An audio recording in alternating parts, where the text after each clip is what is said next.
라인 개발 실록의 디벨로퍼 릴레이션스 팀의 신윤서입니다. 네, 지난 영상에 이어 이번 영상은 어플라이드 ML 대부에서 기술을 서비스하는 일에 대해서 조금 더 자세하게 나누려고 합니다. 네, 이전에 설명드렸던 것처럼 최근에 AI에 대한 관심이 너무 높잖아요. 그래서 저도 너무 궁금했었고, 그래서 이제 이 분야를 여러분께도 소개해드리고자 오늘 주제를 마련해 두었습니다. 엔지니어분 한 분과 PM분 한 분 이렇게 섭외를 해드렸는데요. 네, 좀 궁금하시죠? 네, 자기소개 부탁드립니다. 안녕하세요. 저는 프로덕트 매니지먼트를 담당하고 있는 최승범입니다. 앞서 소개해 주신 바와 같이 AMD 팀에서는 사내에서 필요한 다양한 AI 기술을 개발하고 있는데요. 저는 서비스에서 필요로 하는 요구사항에 맞게 기술이 개발되고 활용될 수 있도록 함께 만들어가는 AI PM 역할을 하고 있습니다. 네, 안녕하세요. 저는 어플라이드 ML 대부의 한종우라고 합니다. 반갑습니다. 어떻게 이렇게 좀 응하게 되셨는지 좀 궁금했어요. 머신러닝 기술이 특히 저희가 개발하고 있는 기술이 되게 재미있거든요. 그래서 재미있는 기술인데 이런 기술이 저희 라인 프로덕트에 더 많이 사용이 되고 그러면 좋을 것 같은데 어떻게 하면 그런 것을 알릴 수 있을까 고민을 좀 하고 있던 찰나에 딱 적절한 타이밍에 연락을 주신 것 같아가지고 저희도 지금 기회에 한번 참여해서 유튜브를 촬영해 볼까 이렇게 된 것 같습니다. 그러면은 승범님은 어떻게 나오신 거예요? 저는 처음에는 재미있을 것 같아서 일단 하겠다고 했는데요. 좀 준비하면서 걱정이 되긴 했지만 제가 흑역사 남지 않도록 해보겠습니다. 네, 흑역사 남지 않도록. 자고 일어나면 AI 하면서 막 뉴스가 나오거든요. 뭐 예를 들면은 되게 유명한 사진전에 AI를 통해서 만든 사진이 1위를 했다더라. 그리고 요즘에는 뭐 동영상도 만들어준다더라. 그래서 막 휙휙휙 바꾸는 것 같아요. 그래서 그런 매체 말고 직접 엔지니어분 그리고 PM분이 말씀해 주시는 트렌드가 좀 궁금하거든요. 그래서 어떻게 보세요? 요즘 트렌드는 뭐다? 좀 말씀해 주실 수 있나요? 일단 앞선 시간에서 멀티모달에 대한 말씀을 많이 들으셨을 거예요. 네. 저희가 방금 윤서님께서 말씀해 주신 뭔가 신기한 어떤 데이터를 그림을 그려내고 비디오를 생성해주고 그런 기술들이 최근에 많이 개발이 되고 있거든요. 근데 사실 그런 기술도 좋은데 저희는 특히 이번 시간에 말씀드리고 싶은 부분은 어쨌든 그런 기술을 가지고 와서 그런 인공지능 기술을 가지고 와서 저희 실제 서비스에 어떻게 사용할 수 있을까? 뭐 그런 부분에 대해서 조금 더 관심을 많이 가지고 있습니다. 그래서 뭐 이따 말씀을 계속 드리겠지만 뭐 데이터를 어떻게 모을 것인지 그런 것들을 어떻게 서빙을 할 것인지 뭐 그런 부분도 중요하게 같이 생각하면서 그렇게 인공지능의 개발 과정을 같이 따라가고 있습니다. 저희는. 그 뉴스에서 나오는 그런 것들이 우리가 이제 실제 서비스로 오기까지의 과정을 좀 그려보시면서 들으시면 되게 재밌을 것 같다는 생각이 들었습니다. 저희가 큰 모델을 서비스에 적용을 하기 위해서는 자원이나 성능 등의 그런 문제점들이 있기 때문에 이걸 실제 저희 서비스에 맞춰서 적용할 수 있는 방법을 찾아가고 있습니다. 당연히 어려울 것 같기는 하거든요. 당연히 어려울 것 같기는 해요. 왜냐면은 그 논문에 있는 건 논문이고, 아까도 제가 거의 1시간 동안 강의를 잘 들었지 않습니까? 그래서 논문은 논문이고, 실제 서비스는 또 그 과정에서 뭔가 가공해야 된다고 해야 하나? 그 과정이 분명히 필요할 것 같은데요. 어려울 것 같다라는 생각은 분명히 들고, 그럼 어떤 부분이 좀 어려운지 종훈이 설명 좀 부탁드립니다.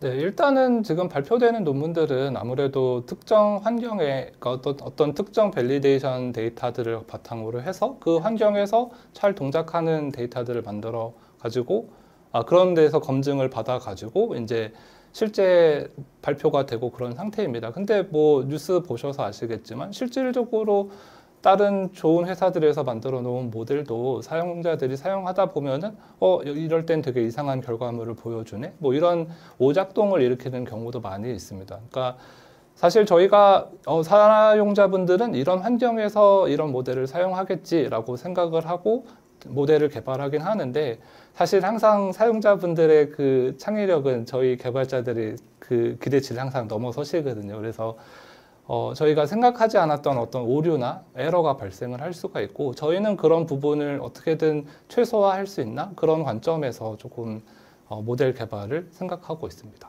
예를 들어서 데이터를 구하는 환경 자체가 쉽지가 않습니다. 그러니까 AI를 학습한다는 건, 학습이라는 건 기본적으로 그런 거잖아요. 어떤 것이 있다고 했을 때 이게 뭐야 라고 이렇게 알려주는 그런 것이 이제, 그리고 그거를 이제 배워나가는 과정이 학습인데 그런 것을 하려면은 이제 학습용 데이터가 필요합니다. 학습용 데이터는 뭐 예를 들면 이미지나 텍스트 같은 데이터가 있고 그것이 무엇이다 라는 레이블이 같이 있어야 하는 겁니다.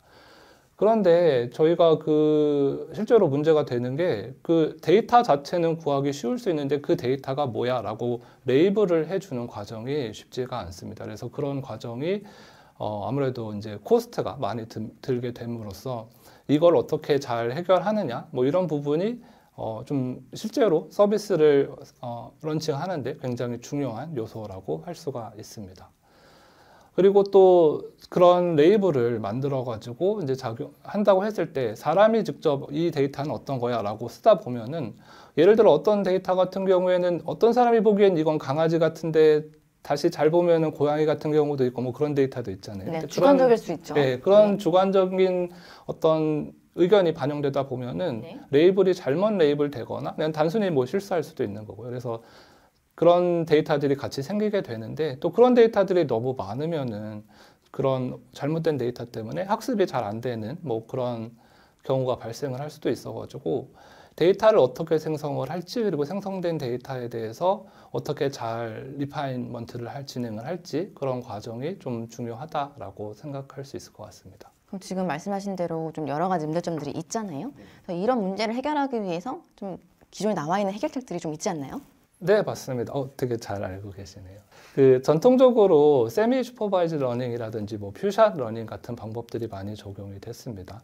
세미 슈퍼바이즈 러닝은 뭐 소수의 레이블되어 있는 데이터가 있고 레이블이 없는 많은 데이터가 있다고 했을 때 그 소수의 레이블된 데이터를 잘 이용을 해서 뭐 예를 들면 어떤 수도 레이블러 같은 간단한 레이블링을 해줄 수 있는 어떤 모델을 학습을 하고 그걸 바탕으로 레이블이 안 돼 있는 다양한 데이터에 대해서 레이블을 만든 다음에 그 전체 레이블을 다 이용해서 학습하는 뭐 그런 과정이라고 말씀을 드릴 수 있는데 뭐 그런 방법도 있고 아니면 퓨전 러닝이라고 해서 뭐 예를 들면은 여러 가지 태스크에 대해서 다 잘 동작하는 어떤 모델을 잘 만들어 놓고 내가 실제로 학습하고 싶은 태스크를 가지고 와서 그 태스크에 대해서 이제 학습을 시키면은 앞서 학습해 놓은 모델이 워낙 이것저것 다 잘하는 모델이다 보니까 소수의 데이터만 있어도 이제 내가 원하는 태스크에서도 동작을 잘하게 되는 뭐 그런 모델을 획득할 수 있다. 뭐 이런 방법들이 있습니다. 네, 그럼 전통적으로는 이런 안들이 있었고 또 최근에도 새롭게 시도되는 것들도 있나요? 네, 아무래도 앞서 말씀드린 것처럼 요즘에는 뭐 생성 모델들이 워낙 잘 동작하지 않습니까? 그래서 그런 생성 모델을 바탕으로 해서 데이터 자체를 생성하는 시도도 되게 많이 진행 중에 있고 저희도 사실은 그런 형태의 학습 방법을 도입하려고 노력을 많이 하고 있습니다.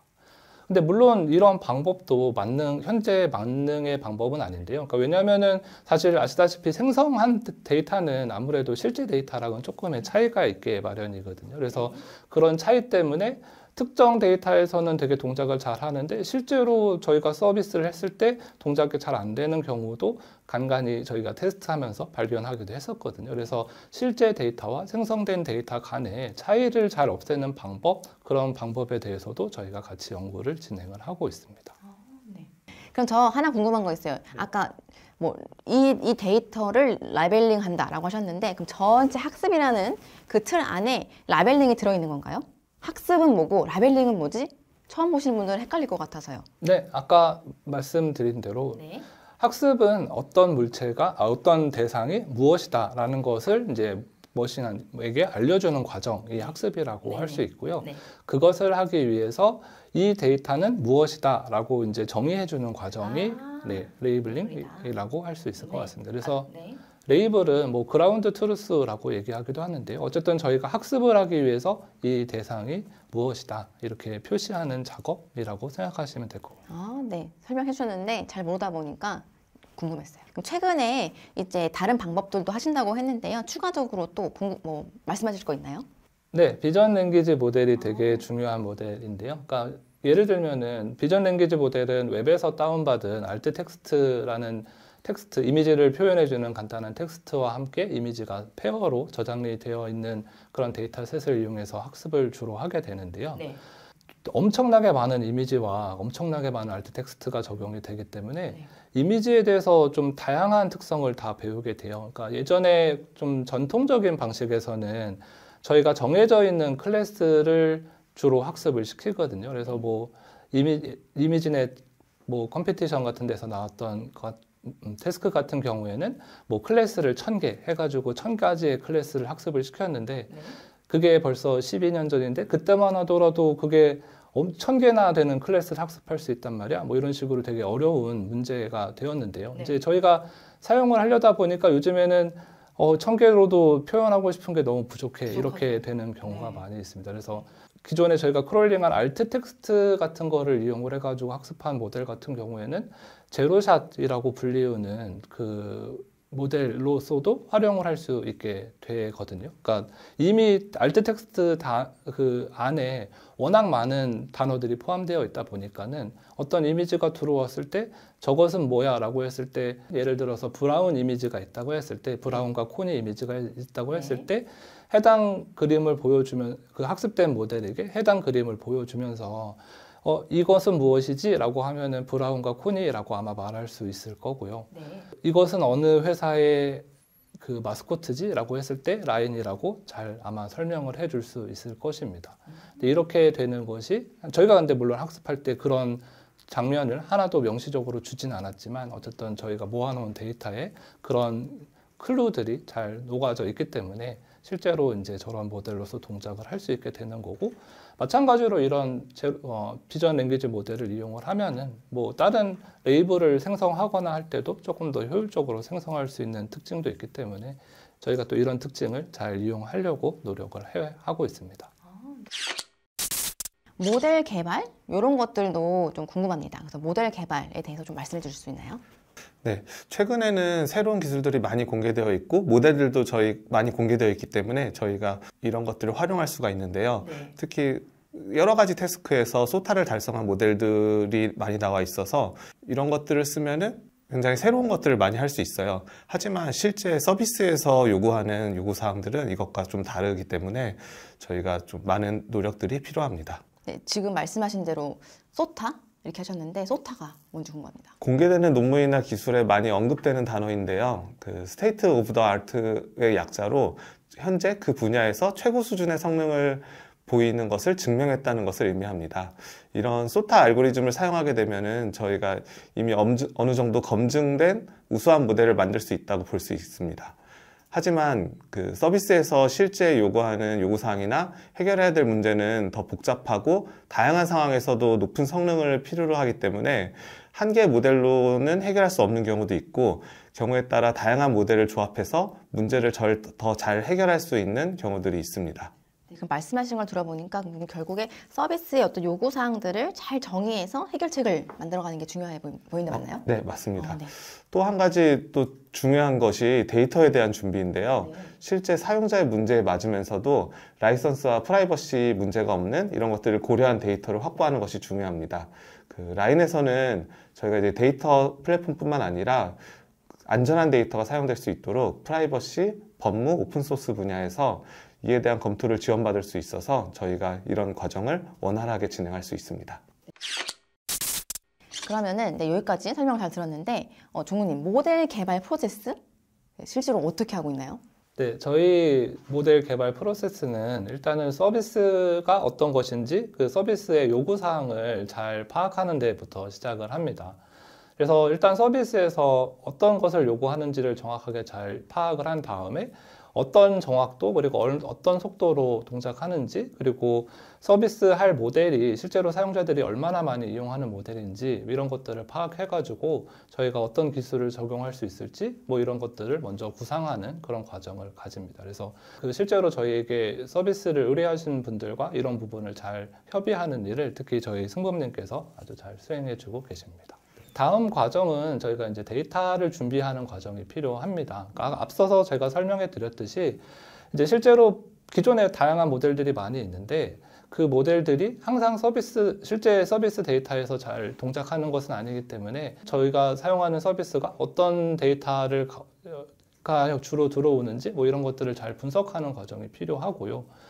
그럼 이제 저희가 실제로 서비스하는 환경에서 어떤 종류의 데이터가 들어오는지 파악이 된다고 하면은 그 다음에는 이제 데이터를 그거에 맞게 잘 모으고 아까 말씀드린 이제 데이터에 대해서 레이블링을 하는 과정을 거치고 또 데이터에 노이즈가 있다고 하면 그거를 제거하는 과정을 같이 거치게 됩니다.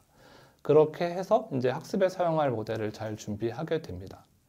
그리고 모델 개발 프로세스를 데이터 준비랑 사실 조금 뒤쪽으로 놓긴 했는데 거의 평행하게 같이 개발될 때도 많이 있습니다.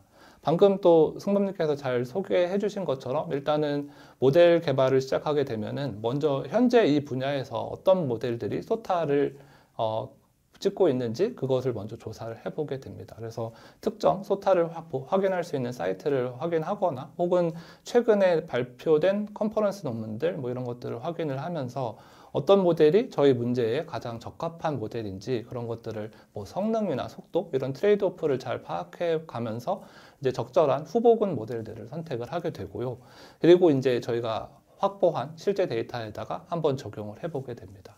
그러면은 사실은 뭐 소타에서 1등인 게 항상 최고의 성능을 보이지 않냐라고 하면은 그렇지 않을 때도 많기 때문에 이제 거기서 이제 저희가 적절한 모델을 선택하게 되고 또 모델들을 보다 보면은 사실은 이 모델의 어떤 특징과 저 모델의 어떤 특징을 합치면 더 좋지 않을까라고 생각되는 그런 부분들도 많이 있거든요. 그래서 그런 모델을 잘 조합을 하거나 혹은 퓨전을 해서 저희가 새로운 모델을 만들어 가지고 그것을 이용을 해서 또 더 좋은 성능의 모델을 확보하기도 합니다. 그렇게 이제 저희가 모델을 다 개발을 했으면은 이제 이 모델을 실질적으로 저희가 서빙을 해야 되는데요. 이 모델을 서빙하기 위해서 저희가 또 저희 라인에서 제공하고 있는 다양한 플랫폼들이 있습니다. 뭐 예를 들면은 딥포켓이나 MLU 같은 것들이 있는데요.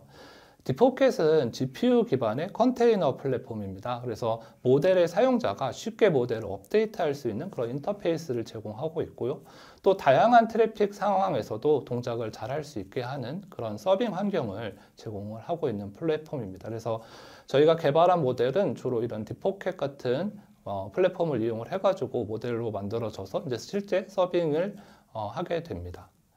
또 MLU라는 플랫폼이 또 있는데요. 이거는 ML 기술을 사용하거나 혹은 개발할 수 있는 MLOps 환경을 제공하는 플랫폼입니다. 그래서 이것을 이용을 해가지고 이제 ML 기술을 사용하고자 하거나 혹은 개발하고자 하는 라이너들이 보다 쉽게 그리고 또 편안하게 라인 유저 수준에 맞는 높은 서비스를 제공할 수 있습니다. 뭐 예를 들면은 그 중에서 MLU 쇼룸 같은 기능이 있는데 이것은 쉽게 이제 저희가 만든 모델에 대해서 데모를 구현할 수 있게 도와주는 그런 기능이라고 생각하시면 될 것 같습니다. 아, 네. 지금 사진이 같이 나오면서 이미지가 나오면서 프로세스를 아마 한눈에 보실 텐데요. 보통 이 전체 단계 뭔가 사이클이라고 할까요? 이 사이클이 어느 정도 기간에 이게 도는 건가요?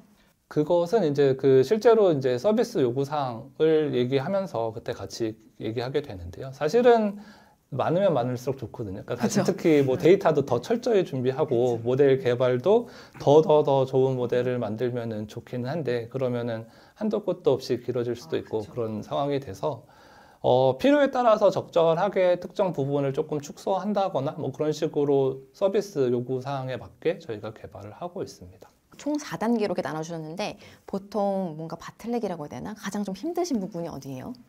아무래도 시간적으로 제일 많이 걸리는 부분은 역시 데이터를 준비하는 과정이거든요. 그래서 뭐 외부에 있는 어떤 데이터가 있을 때 이게 저희 서비스에 착용해도 되는 데이터인가? 그런 거 다 검증하는 과정. 혹은 데이터가 아예 없으면 이제 데이터를 어떻게 만들지부터 시작을 해서 저희가 라인 서비스에서 올라온 실제 저희 데이터들이 이제 사용 가능한 것인가? 이런 걸 또 판단하는 과정들, 뭐 이런 것들이 포함이 돼서 아무래도 시간적으로는 좀 제일 많이 걸리는 것 같고요.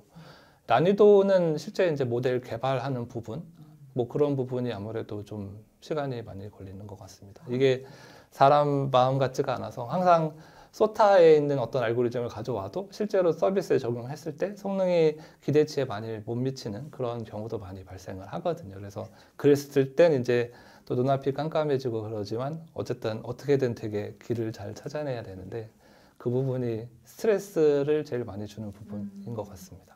아까 말씀하신 대로 약간 뭐 2개 이렇게 섞기도 한다 뭐 그렇게 하셨잖아요. 그러면 그건 좀 저희가 네이밍 붙일 수도 있나요?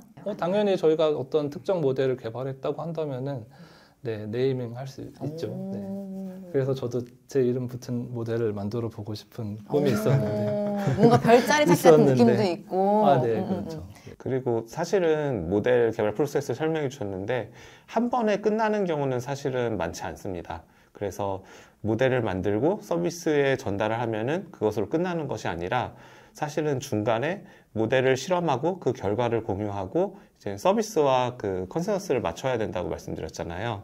그래서 서비스에서 이 품질에 만족할 수 있는지 혹은 이번에는 좀 부족하더라도 다음 버전에 개선할 수 있다던가 또는 시간을 좀 더 쓰더라도 좀 더 품질을 끌어올리고 싶은지 이런 부분들을 이제 서비스와 협의하면서 중간에 이런 점검들을 많이 하게 됩니다. 더군다나 그 이제 모델의 그 답변이라는 것은 객관적으로 이게 정답이다 아니다라고 나오는 경우보다는 보기에 따라 정답일 수도 오답일 수도 애매할 수도 있는 그런 경우들이 많다 보니까요. 그래서 그런 것들에 대한 그 서비스 부서와의 합의, 그런 컨센서스를 맞춰가는 과정이 굉장히 중요합니다.